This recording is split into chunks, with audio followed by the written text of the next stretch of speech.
Okay, these videos are as always priority number one. Let's have fun.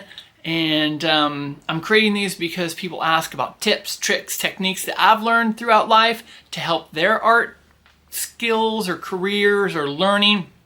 And there's so many things about my memory that I don't remember. I've forgotten so much.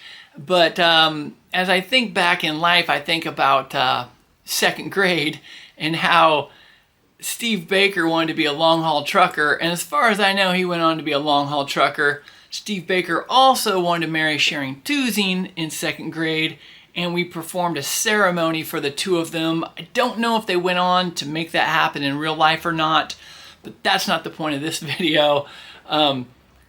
Second grade is the point of this video. So in second grade, I remember for some reason, like when we were learning to write cursive, we were doing all these little circles on a line. And I just remember how I was in love with that just the repetitiveness. It felt therapeutic, and although I didn't know why or how, I knew that I was loving doing this exercise. And I think that's a real important tip and trick and technique for any discipline, is not the final product, but the exercises that it takes to get there. I mean, we all know athletes do push-ups and sit-ups and lift weights, even though they might be, you know, like, I don't know, track. They might run track and they're doing push-ups. They don't run like a lap and then do push-ups in the middle of a race, but yet they do one in order to make themselves stronger to do the other. Now, my sports analogies may be falling apart at this point, but that's not the point. I think you get the point, is that a lot of what I feel a lot of art is just noodling around and having fun and doing things that aren't even necessarily at the time creating a work of art, but rather just expressing yourself. And that's why I love the term doodle, because I think the definition of doodle is pretty much just aimlessly drawing or pointlessly drawing. And that's kind of how these exercises are. There's not like an end game, like you have to do it right. Once again, in these videos, I will always say there's no right or wrong. We just have fun.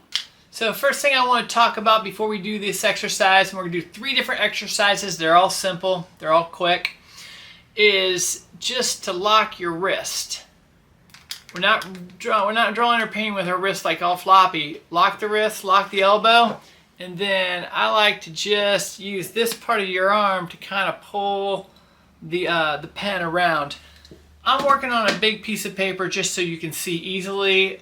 This is just as easily done in a notebook, on a piece of scrap paper, or a napkin, anything. Okay, so first I'm going to draw a baseline. And with this baseline, we're just going to do some loops. And when we're doing these loops, I'm trying to come by and touch the bottom of this. But I'm just doing loops. There's not a right or wrong, just having fun, making some loops. I'm going to the right now. So I went to the right. We'll do it one more time, we'll go to the left.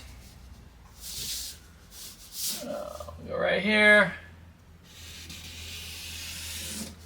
This baseline is just for reference. Feel free to try it without the baseline. Okay, we went to the right last time, let's swing it to the left this time.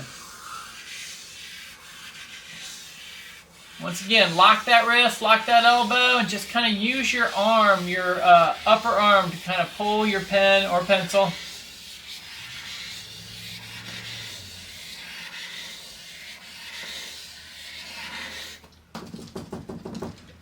Okay, I could do that all day. That's our first exercise, and fill up a whole sheet. Have fun with that. Do some ones that are like really narrow, like this. You know, skinny hoops. Do some fat hoops. You can do some perfect circle hoops. Just mix it up. Have fun. Remember, have fun. Second exercise is a little easier, I think. We're just doing 3 lines up and down. 3 lines to the right. It's not cross hatching, but it's kind of a form of it, I think. So I'm just gonna go 1, 2, 3, and then I'm gonna go 1, 2, 3 to the right.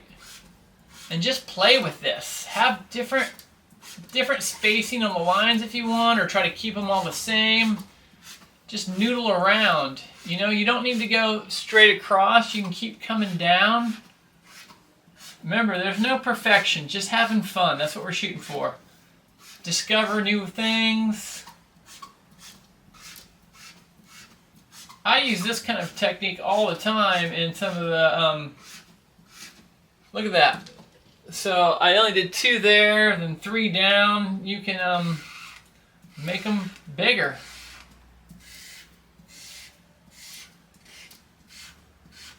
Put some dots here. Point is, we're just exploring, and this is a great exercise. Fill up a whole sheet. You'll see a pattern develop, and you'll see you're creating things you didn't even mean to or know to.